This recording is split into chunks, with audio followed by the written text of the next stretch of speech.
बिस्मिल्लाहिर्रहमानिर्रहीम।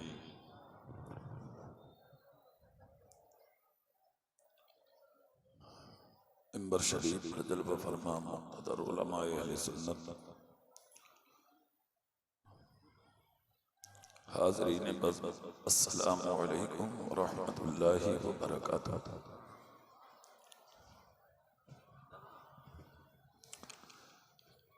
लकल हम्दु या अल्लाह वस्सलातु वस्सलामु अलैका या रसूलल्लाह सल्लल्लाहु तआला अलैहि वसल्लम। बिलहुदा व दीनिल हक़ अरसला, अम्मा बअद, फ़अऊज़ु बिल्लाहि मिनश शैतानिर रजीम। बिस्मिल्लाहिर रहमानिर रहीम। लक़द काना लकुम फ़ी रसूलिल्लाहि उस्वतुन हसना। सदक़ल्लाहुल अज़ीम व बल्लगना रसूलुहुन नबियुल अमीनुल करीमुर रऊफ़ुर रहीम व नहनु अला ज़ालिका लमिनश शाहिदीन वश्शाकिरीन वल्हम्दुलिल्लाहि रब्बिल आलमीन। या खुदा बहरे जनाबे मुस्तफ़ा इमदाद कुन, या रसूल अल्लाह अज़ बहरे खुदा इमदाद कुन। गौसे आज़म बबने बेसरो सामा मददे, क़िबला-ए दी मददे, काबा-ए ईमा मददे, बगरदा बे बला उफ्तादा कश्ती मदद कुन या मुईनुद्दीन चिश्ती। मदद कुन या मुईनुद्दीन चिश्ती। मदद कुन या मुईनुद्दीन चिश्ती। कादिर नाराए गौसे आज़म ज़नम दम से शेख अहमद रज़ा खां कुतुबे आलमी ज़नम। तेरी सरकार में लाता है रज़ा उसको शफी, जो मेरा गौस है और लाडला बेटा तेरा।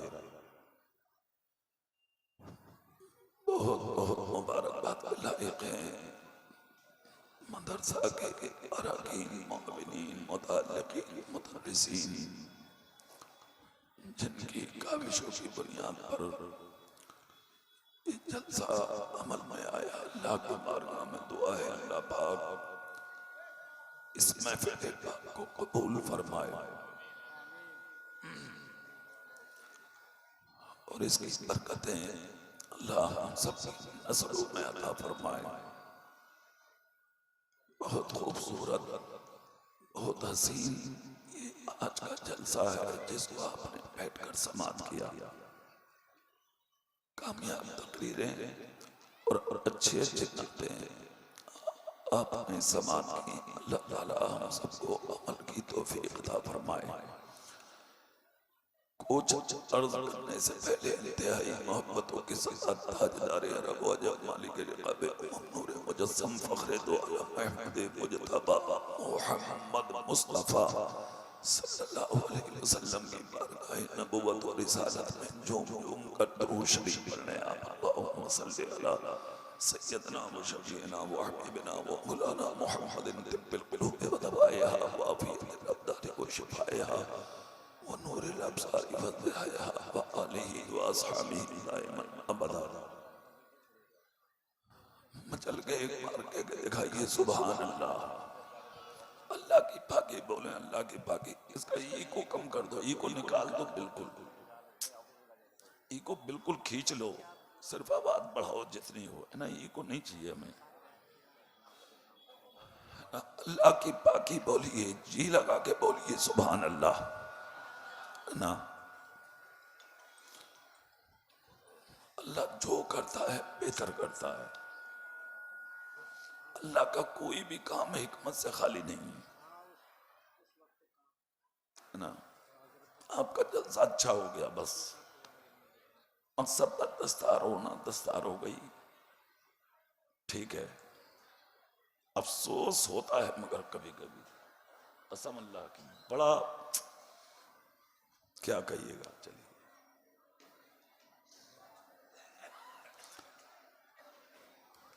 एक काम करेंगे, आप बैठे बैठे थोड़ा अपनी कुर्सी आगे कर लें। जो जिस कुर्सी पे बैठे वो अपनी अपनी उठा के आगे आ जाए। थोड़ी देर ज्यादा नहीं, सिर्फ 20-25 मिनट के लिए कुर्सी ही लेकर के आ जाइए, सब लोग आगे आइए। आ जाओ, तकलीफ होती है अल्लाह की कसम, है ना। बैठी आइए, थोड़ा आगे आइए।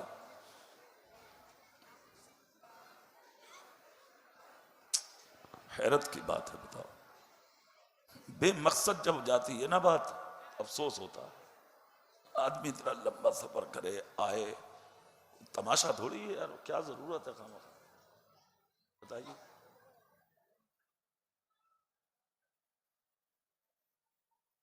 पढ़िए दुरूद शरीफ पढ़िए आप। अल्लाहुम्मा सल्ली अला सय्यिदिना व शफीना व मौलाना मुहम्मद मुबारक वसल्लम सलातुन व सलामुन अलैका या रसूल अल्लाह सल्लल्लाहु अलैहि वसल्लम। अच्छे लोग हैं आप, जब तक यहाँ बैठे थोड़ा अपनी नियत ये जहन ये लेके बैठे कि हमसे अल्लाह राजी हो जाए, है ना। नेक महफिलों के करीब होना ये अल्लाह की रहमतों के करीब होना है। जब तक बंदा इन महफिलों में बैठता है वो अल्लाह के करीब रहता, अल्लाह की रहमतों के करीब रहता। तो खुदा का शुक्र है कि अल्लाह ने सारी बुरी महफिलों से बचा के आपको अपने महबूबों की महफिल में बुलाया है। झूठ, गीबत, चुगली, मक्कारी, अय्यारी, शराब नोशी, बदतमीजी, सारी बुरी महफिलों से अल्लाह ने निकाल के आपको अपने हबीब की महफिल में बुलाया है। खुदा का लाख लाख शुक्र और उसका एहसान अजीम है कि अल्लाह ने हमें आपको सबको इंसान बनाया है। जोर से बोलो, क्या बनाया है? बोलिए, इंसान। 18,000 मखलूक अल्लाह ने पैदा की है, 18,000 मखलूक, जिसमें इंसान से लेके चूंटी तक, मक्खी, मच्छर, गधा, बैल, कुत्ता, बिल्ली, ये सब है। अल्लाह जो चाहता बना देता, मगर ये उसका कर्म है कि उसने हमें आपको जानवर ना बना के इंसान बनाया है। सारी जिंदगी इसी के शुक्रिया के लिए अगर आप सजदे में सर रख के पड़े रहें तो आपकी जिंदगी खत्म हो जाएगी। अल्लाह की इस नेमत का शुक्रिया अदा नहीं हो सकता। दूसरी बात, अल्लाह ने इंसान बनाया, इसका शुक्रिया अदा नहीं होगा। फिर अगली बात देखें आप, खुदा का करम देखें कि अल्लाह ने इंसान बनाकर हमें आपको आवारा नहीं छोड़ा बल्कि मुसलमान बनाया, और मुसलमान बनाकर भी अल्लाह ने हमें आपको तन्हा नहीं छोड़ा, अपने रसूल की उम्मत में पैदा फरमाया। सारी जिंदगी अगर आप सजदे में पड़े रहें सिर्फ इसी के शुक्रिया के लिए तो आपकी जिंदगी तमाम हो जाएगी। अल्लाह की इस नेमत का शुक्रिया अदा नहीं हो सकता। और करीब से समझे आप, ये जो आपका वजूद है, सर से लेके पांव तक जो आपका जिस्म है, ये अल्लाह की नेमतों से भरा हुआ है। ये जो सर है ना, सर जिसमें दिमाग रखा है, जिसको आप और हम भेजा कहते हैं, इसकी कीमत उससे पूछे जिसके सर में दिमाग ना हो। ये जो आंख है आपकी, इसकी कीमत उससे पूछे जिसकी आंख में देखने की कुव्वत ना हो। ये जो कान है आपके, इन कानों की कीमत उनसे पूछे जिसके कानों में कुव्वते समात ना हो। ये जो मुंह है आपका, इसकी कीमत उससे पूछे जिसके मुंह में कुव्वते गोयाई ना हो। ये जो हाथ है आपके, इनकी कीमत उनसे पूछे जिनके हाथों में हरकत ना हो। ये जो पैर है आपके, इनकी कीमत उनसे पूछे जिनके पैरों में चलने की ताकत ना हो। ये जो जिस्म पे आपके लिबास पड़ा है, इस लिबास की कीमत आप उनसे पूछें जिनको सर्दी के मौसम में ओढ़ने के लिए चादर तक नसीब नहीं होती। ये जो एयर कंडीशन मकान है आपका, इसकी कीमत उससे पूछें जो फुटपाथ पर लेटकर आज अपनी जिंदगी को बसर करते हैं। ये जो माँ बाप साया फिगन है सर पे, इसकी कीमत उनसे पूछें जो आज रास्तों में यतीम घूमते हैं। ये जो हसीन बीवी है घर में, इसकी कीमत उनसे पूछें जिनके पास औरत रखने की ताकत नहीं है। ये जो बेटे और बेटियां हैं घर में, इसकी कीमत उनसे पूछें जो लावलद हैं, जो अबतर हैं, जो बे औलाद हैं, जो मन्नतें करते करते जिंदगी आज पूरी होने जा रही है, उनके पास कोई औलाद नहीं है।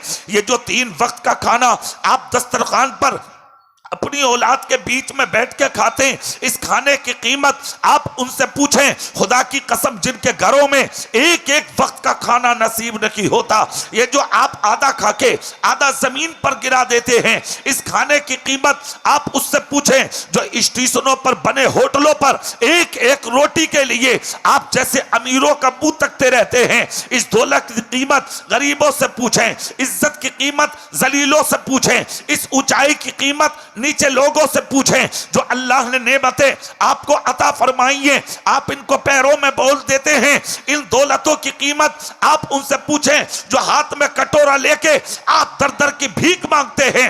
मगर जलसे में आने वाले जिंदा दिल सुन्नियों, मैं आपसे ये पूछना चाहता हूं, आपको अल्लाह ने इंसान बनाया, मुसलमान बनाया, नबी का उम्मती बनाया, इतनी नेमतें आपके रब ने आपको अता फरमाई, आपने बदले में क्या दिया है? क्या दिया है बदले में? अगर बेटा इंजीनियर है आप घमंडी हो गए, बेटा डॉक्टर है आप घमंडी हो गए, बेटा आईएएस है आप घमंडी हो गए, बेटा नेता है आप घमंडी हो गए, बेटा डीएम है आप घमंडी हो गए, बेटा मास्टर बन गया आप घमंडी हो गए।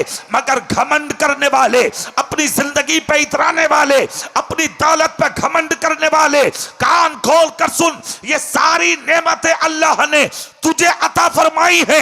आज तो अगर कोई हाथ पकड़ के कह दे पहले छोटे थे आज बड़े हो गए, पहले गरीब थे आज अमीर हो गए, पहले बोसीदा पहनते थे आज अच्छा पहनने लगे, आप तो मुंह बना लेते हैं, सामने चल के कहते पता नहीं है मेरा बेटा डॉक्टर है, मेरा बेटा मास्टर है, मेरा बेटा इंजीनियर है, मेरा बेटा आईएएस है, मेरा बेटा आईपीएस है। जलसे में आने वाले जिंदा दिल सुन्नियों, अगर किसी ने हाथ पकड़ के ये सवाल आपसे किया भी था तो खामोश हो जाते और उसकी आंखों में आंखें डाल के कहते भाई ये मेरा कमाल नहीं है, मैं इस लायक नहीं था, मुझे जमीन से उठा के जो आसमान की बुलंदियों तक पहुंचाया है ये मुझे मेरे रब के करम ने पहुंचाया है।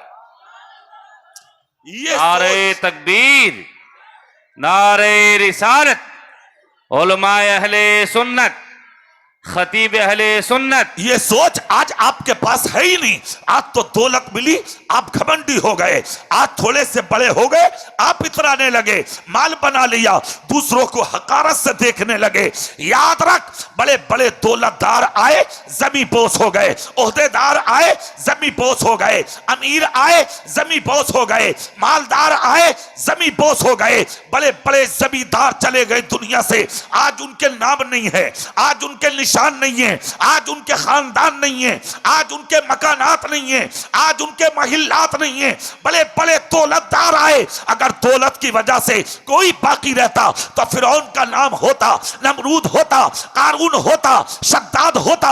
और करीब से आके देख ले आप, अगर नाम की वजह से कोई जिंदा होता तो अबू जहल, Abu लहब, Utba, Sheba, Umayya, Yazid जैसे लोगों के नाम आज भी लोगों के दरवाजों पर लटके होते। मगर याद रख, इन लोगों के नाम मिट गए, खत्म हो गए, निशान मिट गए, मकानात मिट गए, इनकी कब्रों के निशान भी दुनिया से बर्बाद कर दिए गए। मगर अपने पास सब कुछ रखने के बावजूद भी जो गर्दन झुका के जिए थे वो गरीब नवाज अजमेर में आज भी जिंदा है। एक बात बताऊं मैं आपको, अल्लाह सर उठाने वालों को पसंद नहीं करता, अल्लाह सर झुकाने वालों को बहुत पसंद करता है। दिल लगा के जोर से बोलिए हां। आज हमारे यहां सर उठाने वाले बहुत हैं, थोड़े से कामयाब हो जाएं आप, फिर आपके घमंड, तकब्बुर, अना का कोई ठिकाना नहीं होता। इन्हीं चीजों ने आज हमें तबाह करके रख दिया, इन्हीं चीजों ने आज हमें बर्बाद करके रख दिया, इन्हीं चीजों ने आज हमें जमीन में धंसा के रख दिया। नाम खत्म होते जा रहे हैं, दुनिया हमारे लिए आतंक होती जा रही है, जमीन का दामन हमारे लिए आज तंग होता जा रहा है। क्यों? तरीके मुस्तफा छोड़ दिया है हमने, सीरते मुस्तफा की चादर उतार के फेंक दी है हमने, अदाए मुस्तफा की तस्बीह को अपनी जेब से निकाल के हमने एक तरफ रख दिया है। खुदा की कसम आप जमीन पर देखे ना, वरना आप चंद थे, कामयाब थे, और इसी जमीन पर जिस पे आज आप जलील और रुस्वा और बदनाम होकर जी रहे हैं, इसी जमीन का हाल यह था कि आपने यहां पर तकरीबन 1000 साल तक हुकूमत की थी। कब? जब लंका इसी में था, बांग्लादेश इसी में था, पाकिस्तान इसी में था, हिंदुस्तान इसी में था, मिलकर के ये चारों जब एक जगह थे तो हुकूमत इस पर मोहम्मद मुस्तफा का गुलाम कर रहा था। आज कहां है निशान? कुछ कुछ भी नहीं है आज आपके हाथ में, निहत्ते हो गए आप, तन्हा हो गए आप, जलील किया जा रहा है हमें। अगर हालात कुछ और थे, पता है क्या थे? अगर कटहरे में कोई मुजरिम खड़ा है, सजा होने जा रही है, जज हाथ में कलम लेके कहता था आज तुम्हारे लिए सजा बोली जाएगी, हो सके तो किसी दाढ़ी वाले मुसलमान को बुला लो जो आके ये कह दे कि ये जुर्म तुमने नहीं किया। 24 घंटा तक बस्ती करिया खड़ों में और इलाकों में और जिस जहत में वो रहता था उसी समत में घूमता था। थी बजाल कोई झूठी गवाही दे दे, थी हिम्मत कोई आके जुमला बोल दे, थे किसी की ताकत जो आके जबान खोल दे, कोई नहीं आता था जो आके झूठी गवाही दे दे, कोई जुमला बोल दे, कैद हो जाती थी। इसे कैद में रह रह के सड़ सड़ के मर जाता था। मगर एक दाढ़ी वाला, एक नमाजी, एक मोहम्मद मुस्तफा का गुलाम झूठी गवाही दे के भाई को छुड़ाने नहीं जाता था, चाचा को छुड़ाने नहीं जाता था, खानदानी को छुड़ाने नहीं जाता था। तुम्हारी तबाही की एक वजह यह भी है कि आज अदालतों में तुम झूठ बोलते हो, कचहरियों में तुम झूठ बोलते हो, थानों में तुम झूठ बोलते हो, चौकियों में तुम झूठ बोलते हो, दुनियावी महफिलों में आके तुम झूठ बोलते हो। इसीलिए आज हुकूमतें छीन ली गई, सल्तनत छीन ली गई, बादशाह छीन ली गई, आज तुमको पैदल कर दिया गया। अगर तुम चाहते हो कि फिर से तुम्हें कामयाबी मिले तो कामयाबी का सेहरा अल्लाह ने किसी और के लिए नहीं रखा। कुरान कहता है व अंतुमुल आलौना इन कुंतुम मोमिनीन, कामयाब तुम रहोगे, शर्त यह है कि पहले मुकम्मल ईमान वाले हो जाओ। जरूरत है आज हम अमली मैदान में आए, अपने सीने में झांके, हम किस मंजिल पे आ चुके हैं, हम किन रास्तों पे सफर कर रहे हैं। हम झूठ, गीबत, चुगलियां, मक्कारियां, अय्यारियां, शराब नोशियां और ये दुनिया के अंदर बदकारियां, इन सारी चीजों ने आज हमें तबाह करके रख दिया। किस चीज पर गुरूर है आपको, किस चीज पर घमंड है आपको, किस चीज पर तकब्बुर है आपको, किस चीज पर अना है आपको। नजर उठा के देखना अभी तुर्की की तरफ, अभी चंद दिन पहले पूरा तुर्की हिल के रह गया। जो अरबपति थे आज भिखारी बन गए, जो खरबपति थे आज वो भिखारी बन गए, जो 3-3 अरब के मालिक थे वो 3 मिनट के अंदर 3 रोटियों के भिखारी बनकर रोड पर आ गए। अल्लाह 1 मिनट में जमाने को, उस इलाके को मिटा के रख दिया। क्या है ये सब? मेरे भाई इतराबे मत, घमंड मत कर, ज्यादा उड़ने की जरूरत नहीं है और वो दिन दूर नहीं है। अगर अमल ऐसे रहे तबाह हो जाओगे, मिटा दिए जाओगे, जमीन से उखाड़ के फेंक दिए जाओगे।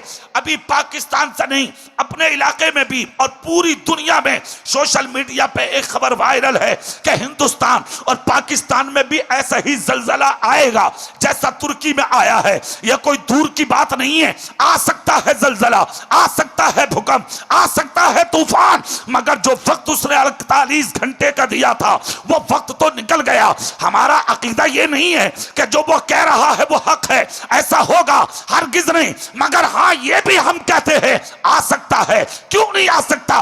जब तुर्की आ सकता है तो यहां क्यों नहीं आ सकता? सीरिया आ सकता है, यहां क्यों नहीं आ सकता? पाकिस्तान में सैलाब आ सकता है, यहां क्यों नहीं आ सकता? तुम्हारे बिहार के दूसरे खित्तों में 2 साल पहले जब सैलाब आ सकता है तो इस इलाके में क्यों नहीं आ सकता? आ सकता है। मगर याद रख, उन तमाम तूफानों से पहले, भूकंप से पहले, जलजलों से पहले हम क्यों ना उन रास्तों पे आ जाएं जिन रास्तों को देख के तूफान रास्ता बदल देता है।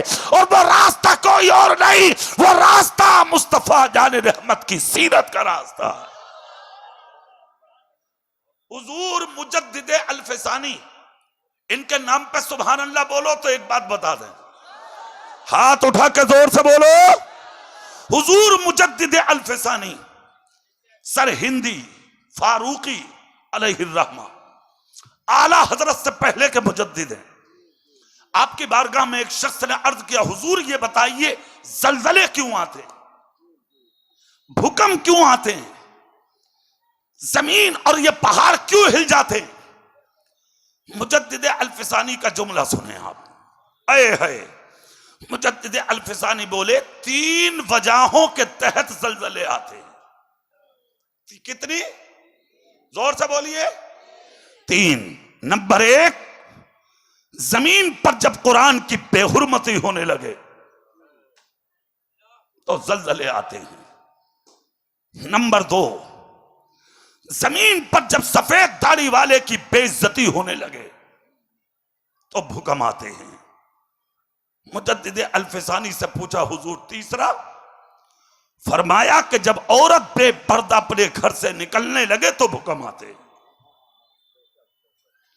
कुरान की बेअदबी और बेहुरमती का जहां मामला है तो इन 2-3 साल के अंदर अमेरिका से लेकर हिंदुस्तान तक 1 या 2 बार नहीं, सैकड़ों मर्तबा आज कुरान की बेहुरमती हो चुकी, कुरान की बेइज्जती हो चुकी, कुरान की बेहुरमती हम अपनी आंखों से देख रहे हैं। कहीं दरिया में डाला जा रहा है कुरान, कहीं आग में डाला जा रहा है कुरान, कभी बीच में से फाड़ा जा रहा है कुरान, कभी हाथ में लेके उछाला जा रहा है कुरान। और मैं तो कहता हूं दारुल उलूम कलीमिया के सहन में बैठने वाले जिंदा दिल सुन्नियों, मुझे शिकवा गैरों से तो है ही, अरे वो क्या जाने यार कि कुरान का तकद्दुस क्या है, कुरान का मर्तबा क्या है, कुरान की बुलंदी क्या है, कुरान की अजमत क्या है। तू तो मुसलमान था, तू तो खुदा का बंदा है, तू तो उस रसूल का कलमा गो है जिस नबी के सर पे यह कुरान नाजिल हुआ था। क्या तूने समझा कि कुरान का तकद्दुस क्या है? आज तेरे घर में कुरान को अलमारी में सजे हुए 1 साल हो गया, तुझे उठा के पल्ले की तौफीक ना हुई। कभी पढ़ा है तूने कुरान को? कभी पढ़ा है तेरी बीवी ने कुरान को? कभी पढ़ा है तेरी बेटी ने कुरान को? कभी पढ़ा है तेरी बहन ने कुरान को?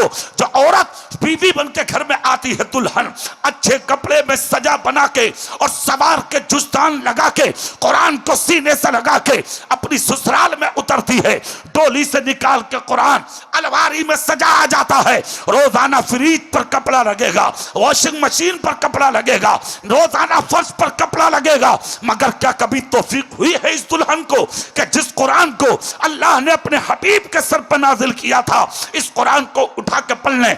आज सर की बीमारियां तुम्हारे खत्म नहीं होती, दिल की बीमारियां तुम्हारे खत्म नहीं होती, घर की मुश्किलें तुम्हारे दूर नहीं होती। सरकारे गौसे आदम,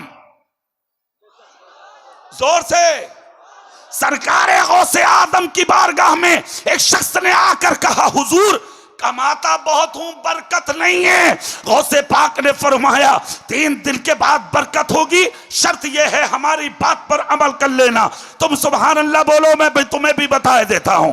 इतना जब कहा तो सब बोले, हुजूर बताइए वो कौन सी हैं? गौसे पाक ने फरमाया जैसे कि मस्जिद की अजान, मस्जिद से फजर की अजान की आवाज आए, तू मस्जिद की तरफ निकल जाना और तेरी औरत बिस्तर से उठ जाए और वुजू करके तू मुसल्ले पे आ, बेटी मुसल्ले पे आ, बहन मुसल्ले पे आ, और तू अपने घर से निकल के मस्जिद की तरफ आ और नमाज पढ़ने के बाद अलहम्दो शरीफ पढ़ के और चारों कुल पढ़ता पढ़ता अपने घर में दाखिल हो जा, दुकान में दाखिल हो जा, मार्केट में दाखिल हो जा, खेत खलियान में दाखिल हो जा, तिजारत के लिए निकल जा। इधर तेरा कदम जाएगा और उधर तेरी तिजारत की बरकतें शुरू हो जाएंगी। और सुन, अपनी औरत से कह दे वो कुरान पढ़े, अलहम्दो शरीफ पढ़े और इसके बाद एक पारा पढ़े, एक ना सही तो आधा पढ़े, आधा ना सही तो पाव पढ़े, पाव ना सही तो अलहम्दो शरीफ पढ़ के चारों कुल मुकम्मल तिलावत करे और हाथों पर दम करके अपने सर पे फेर ले और फिर उसके बाद सारे घर में सफाई करे। गौसे पाक फरमाते हैं सफाई करते करते औरत का कदम घर के जिस कोने में जाएगा, सुबह से शाम तक तेरे घर में अल्लाह की रहमतों की बरसात होती रहे।